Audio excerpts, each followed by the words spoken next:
Salut tennis et bienvenue dans cette vidéo. Aujourd'hui, on va voir les temps de jeu. Je suis sûr que ça parle à personne et c'est pourtant pour moi un indispensable. Donc s'il vous plaît, ne vous arrêtez pas au titre, regardez la vidéo.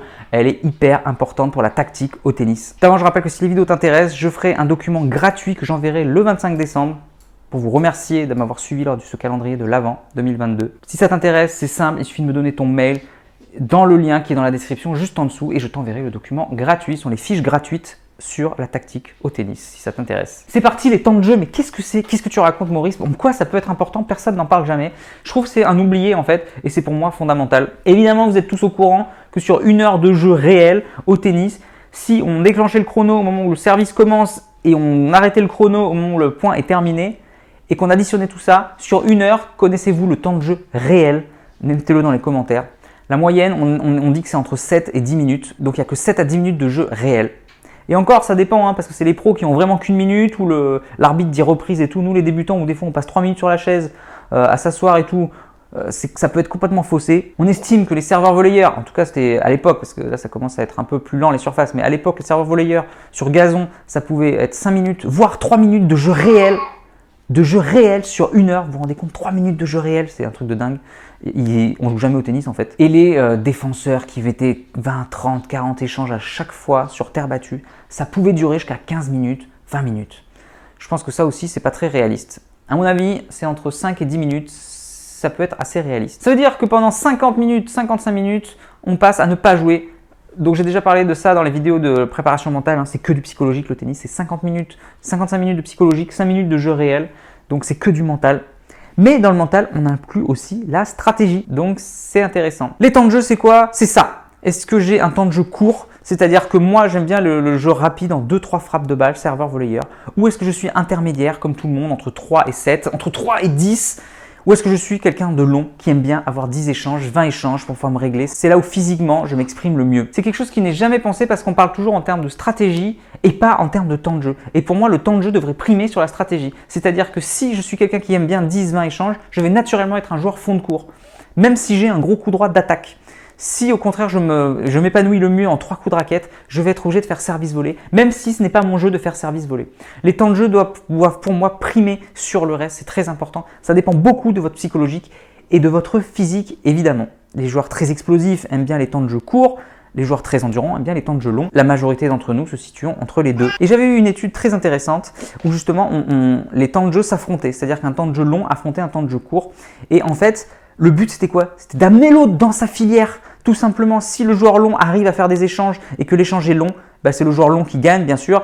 Et si le joueur court est dans une filière courte, il arrive à gagner parce que le joueur long ne supporte pas ça. C'est pour ça qu'il y a un combat en fait entre le temps de jeu long et le temps de jeu court. Et c'est pour ça que j'ai toujours dit que quand on a un temps de jeu court et qu'on joue face à un temps de jeu long, il vaut mieux tenter, faire des fautes directes pour rester dans un temps de jeu court qui va frustrer le temps de joueur long. Je joue face à Nadal, je joue face à quelqu'un à Murray. Je vais tenter que des amortis, je vais faire service volé à donf, je vais tenter n'importe quoi en coup droit. Évidemment, il faut que je gagne un minimum de points. Mais voilà, il vaut mieux faire des fautes, mais rester dans sa filière pour pas que l'autre s'entraîne. Parce que si on décide, je vais pas faire de fautes, il me bloque au fond et je me fais comme lui à faire des lifts, etc. Je sors de ma filière et c'est mort, c'est terminé, le match est terminé, le match est gagné d'avance. Ça se joue dès les premiers coups de raquette. En fait, c'est qui va imposer sa volonté à l'autre. En fait, c'est ça. C'est qui va imposer sa volonté à l'autre. Et dans cette étude, j'avais vu un truc qui m'avait fasciné. Évidemment, si un temps de jeu long gagne et que le temps de jeu court se met à faire un temps de jeu long, il va avoir des crampes. Ok, c'est classique. Le mec fait service volé 2-3 coups et on l'oblige à faire 10, 15, 20 coups de raquette dans un match. Il est fatigué, il a des crampes. Ça me paraît logique. Ce qui m'avait surpris, c'est que c'était vrai dans l'autre sens. C'est-à-dire qu'un joueur court qui arrive à faire 3 coups de raquette tout le temps et que son adversaire a joué, qui a un temps de jeu très long, il y a 2-3 coups de raquette tout le match, le joueur qui est très endurant, qui est capable de jouer 5 heures avec 20-30 coups de raquette a eu des crampes. Mais comment c'est possible? Tout simplement parce qu'on l'a sorti de sa filière. Le fait de sortir de sa filière, ça l'a fait complètement disjoncter physiquement.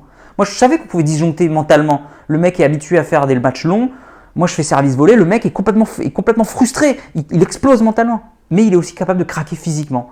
C'était très intéressant. Donc évidemment, voilà, le fait de sortir l'autre de sa filière, du coup, il craque physiquement, il craque mentalement. Le match est terminé. Il n'y a pas d'enjeu technique, tactique, etc. Non, c'est juste ça qui va déterminer le match. Et je me suis dit, waouh, si tout le monde savait ça, ce serait énorme. Et personne n'en parle. C'est un truc de dingue. C'est pour ça que je vous informe que c'est hyper important. Donc des fois, ne vous embarrassez pas trop la tête avec les tactiques, etc.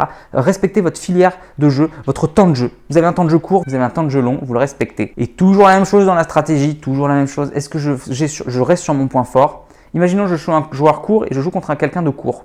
Donc on joue chacun notre point fort, très bien, 2-3 coups de raquette, service volé, sauf que je perds. Je perds 6-2, le mec est beaucoup plus fort que moi.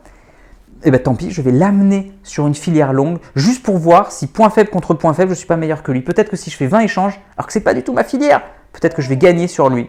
Donc quand on est complètement dominé, on peut essayer de changer de filière pour justement sortir l'autre. On peut rester sur sa filière ou sortir l'autre de sa filière. Voilà pour les temps de jeu. Ça a été la révolution quand j'étais jeune, quand j'avais 15 ans que j'ai appris ça, ça a révolutionné mon jeu. Donc maintenant, c'est à vous de le mettre en place dans vos matchs. Allez, tennis. Pour les temps de jeu, je l'ai découvert dans Tennis et concentration.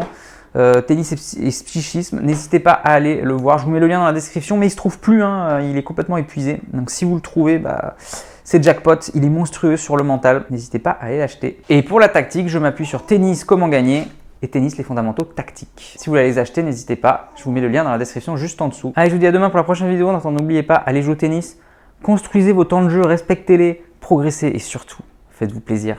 Ciao. Si tu es encore là, c'est que soit tu es très motivé, et dans ce cas-là je te félicite, soit que tu aimes ce que je fais. Dans tous les cas, s'il te plaît, laisse un commentaire pour donner ton opinion et soutiens mon travail, soit en partageant les vidéos, c'est important pour l'algorithme, soit en allant sur Tipeee. Tu peux aller encore plus loin en t'abonnant à ma newsletter où je te donnerai plein de conseils. Rien de plus facile, clique sur le lien dans la description. À bientôt.